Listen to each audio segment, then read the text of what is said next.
Merci de nous rejoindre pour cette première partie du 19-20. L'actualité à Paris, en Ile-de-France, pour cette journée de dimanche, c'est invité.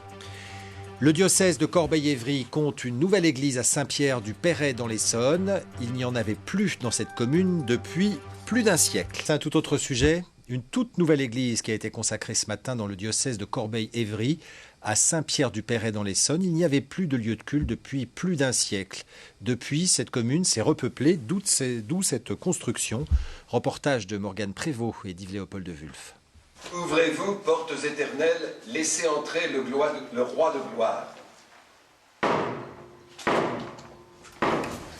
C'est un moment à la fois symbolique et rare.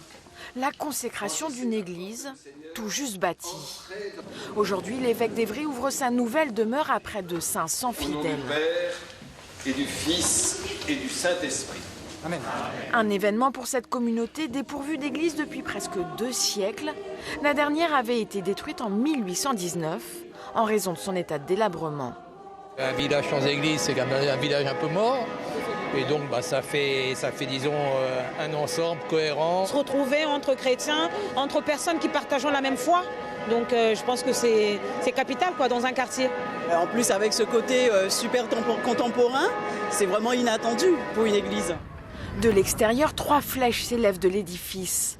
Symbole de la Trinité, mais aussi de la volonté de l'église d'être plus visible et présente dans la société. Cette église a été pensée dans une ville qui n'existait pas.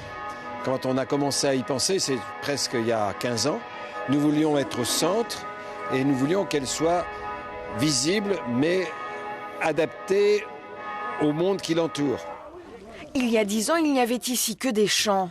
Les bâtiments se sont élevés en 2010 et la démographie a alors bondi, passant de 5 000 habitants en 1995 à près de 10 000 aujourd'hui. Comme autrefois, il y avait au cœur de chaque village une église, un café, je pense que c'est important que dans ces villes nouvelles, dans ces villages nouveaux, il y ait également une église qui soit un lieu de rencontre et un lieu d'accueil.